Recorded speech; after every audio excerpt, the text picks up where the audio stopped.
Bonjour à tous, j'espère que vous allez bien. En 2024, en plus de mes déjà nombreuses casquettes, investisseuse, physicienne, spécialiste du jeu de mots foireux et créatrice de contenu, je deviens en plus de ça officiellement chef d'entreprise. Enfin, j'ai envie de vous dire parce que mine de rien, c'est un processus qui s'est lancé il y a plus d'un an et demi maintenant, mais ça a pris énormément de temps entre le temps de réflexion, les échanges, les rendez-vous avec le cabinet d'experts comptables par lequel je passe pour la création, mais également des changements administratif au niveau de l'État, avec notamment la création du guichet unique de l'INPI en 2023. Mais en tout cas, c'est maintenant officiel, j'ai créé ma boîte et je vous explique donc aujourd'hui pourquoi. Et soyez bien attentifs parce que je vais vous révéler un secret dont très peu d'influenceurs oseront vous parler, mais qui leur permet pourtant de mener la grande vie tout en payant très peu d'impôts.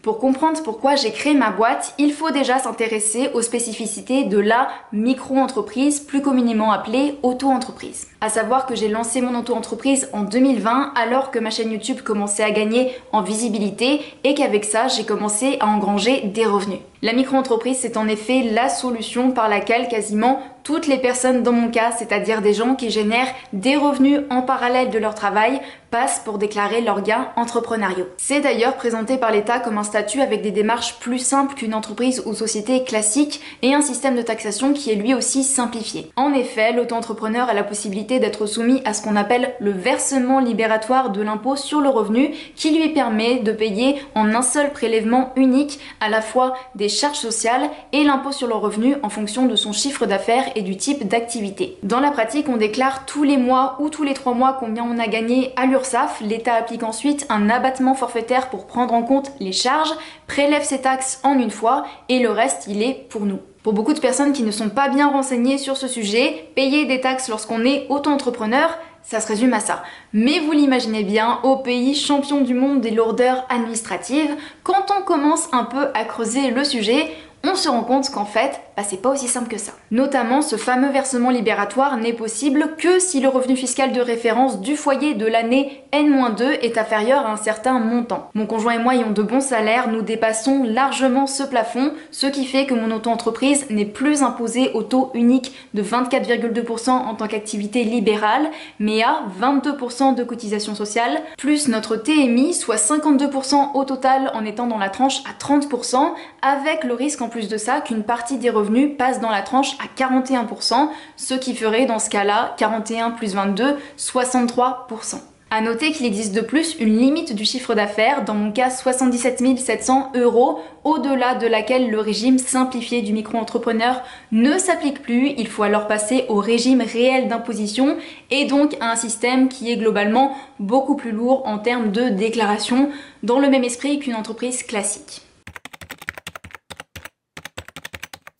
Donc ça, c'était pour les grandes lignes de la taxation de la micro-entreprise qu'on va pouvoir comparer avec celle de l'entreprise. Après discussion avec mon comptable, nous avons défini que le meilleur choix dans mon cas était de créer une SASU à l'IS, qui est un terme barbare pour dire simplement que je suis la seule propriétaire de ma boîte, je n'ai pas d'autres associés et que celle-ci sera soumise à l'impôt sur les sociétés. Sans rentrer dans les détails, c'est en effet le meilleur montage dans mon cas étant donné que je conserve une activité salariée en parallèle, je n'ai donc pas besoin de me verser de salaire et de payer toutes les charges sociales attenantes. C'est plus avantageux pour moi de me verser des dividendes en fin d'année. Et cette SASU va donc être imposée sur ses bénéfices cette fois-ci, soit sur la différence entre le chiffre d'affaires et les charges. Les 42 500 premiers euros de bénéfices seront soumis au taux réduit de 15%, puis 25% au-delà, et en fin d'année, ce bénéfice après impôt, il peut être par exemple investi pour la boîte ou encore être récupéré sous forme de dividendes avec une flat tax évidemment de 30%. Faisons donc le bilan rapide auto-entreprise versus SASU à l'IS. Tout d'abord avec l'auto-entreprise, avec l'abattement de 34% pour les frais professionnels, c'est mon chiffre d'affaires qui est taxé au taux global de 34,32% en supposant que je garde une TMI de 30% et 41,58% pour la part qui dépasserait le seuil de la tranche si on dépasse les 41%. L'argent qui reste arrive dans ma poche et il y a un seuil à ne pas dépasser si on ne veut pas arriver sur une gestion plus complexe. Avec la SASU, c'est maintenant le bénéfice qui est imposé avec un taux plus faible, entre 15 et 25%, En revanche, l'argent restant est à l'entreprise, il n'est pas à moi, et si je veux le récupérer, il faut rajouter 30% de flat tax. Il y a généralement plus de charges et les démarches administratives sont plus lourdes, quoique facilitées par un service comptable, mais en revanche, il n'y a pas de seuil au chiffre d'affaires maximal qu'on peut faire. Par conséquent, la création de ma boîte me permet plusieurs choses. Déjà, réduire ma pression fiscale personnelle et ne pas passer dans la tranche des 41%. Diminuer la fiscalité de mon activité en pouvant déduire les charges et les investissements de la boîte. Pouvoir développer mon activité et par conséquent mes revenus à plus grande échelle. Et enfin, diminuer une partie de mes charges personnelles en les faisant passer sur la boîte quand c'est justifié et bénéfique pour mon activité, bien évidemment. De façon simple, je pourrais donc faire facilement passer sur mon entreprise mon forfait téléphone ou encore internet, étant donné que j'en ai besoin pour vous créer du contenu, pour vous poster des choses, mais également des charges beaucoup plus élevées, comme par exemple une nouvelle caméra pour vous filmer des vidéos, un déjeuner avec un client ou encore un déplacement professionnel. Et là, je pense que vous commencez à comprendre comment font plein d'influenceurs pour mener un train de vie très élevé. Tout simplement, ils vivent sur leur boîte. Ce qui fait qu'ils ont moins de dépenses personnelles, ils ont moins besoin de se verser un gros salaire et par conséquent, ils payent beaucoup moins de charges et d'impôts que le commun des mortels. Et dans mon cas, le meilleur exemple que je puisse vous donner de ce type d'optimisation, c'est que si jamais mettons que dans quelques mois, je décide de vous faire une vidéo bilan après 2 ans de mon investissement au Mexique sur place, techniquement, c'est la boîte qui paie. Alors évidemment, pas forcément la totalité du séjour si jamais je décide de passer 2 semaines sur place, mais à grand minima le billet d'avion. Et j'ajouterais même que si jamais j'ai besoin d'emmener un caméraman pour m'aider à tourner des vidéos sur place et qu'il se trouve, heureux hasard, que le caméraman en question, c'est mon conjoint, à nouveau, c'est la boîte qui paie. Croyez-le ou non, mais ça serait totalement légal dans la mesure où ça servirait à l'activité de ma boîte, à savoir vous créer du contenu sur l'investissement et les finances personnelles, et c'est du coup ce type de montage que font beaucoup d'influenceurs que vous pouvez voir dans le domaine de la mode, notamment pour ceux qui achètent plein de vêtements de luxe et de sacs de luxe. C'est la boîte qui paye ce genre de choses, ou encore des blogueurs voyage qui passent leur vie à découvrir des destinations de rêve.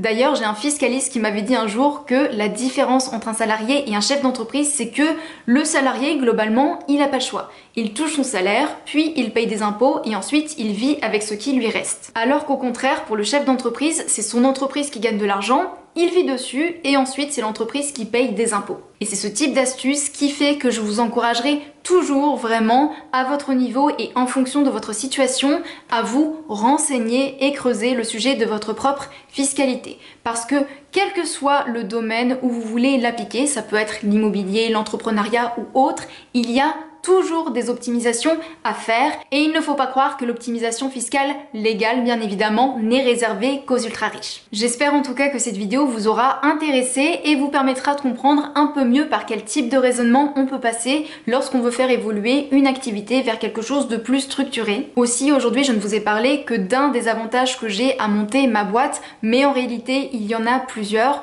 comme par exemple le fait de ne pas forcément récupérer l'argent sous forme de dividendes, mais d'investir directement avec la boîte, ou encore la possibilité de créer une holding pour faire remonter les capitaux vers la holding et les faire redescendre vers une autre société qui m'appartiendrait, comme par exemple une société civile immobilière si jamais je souhaitais investir de cette manière. Quoi qu'il en soit, si jamais vous commencez à réfléchir à ce type de montage, je vous encourage vivement à prendre conseil auprès d'un cabinet d'experts comptables parce que c'est eux qui pourront au mieux évaluer ce qui est le plus adapté pour vous. Moi, dans mon cas, dans le cas de ma création de SASU, c'est le choix que j'ai fait. Je voulais pas faire ça toute seule et au moins je suis sûre que mon montage il est carré. Et sur ce, si cette vidéo vous a plu, je vous invite comme d'habitude à la soutenir, notamment en vous abonnant à la chaîne. Les commentaires sont également ouverts si vous souhaitez discuter un peu plus en détail du sujet du jour.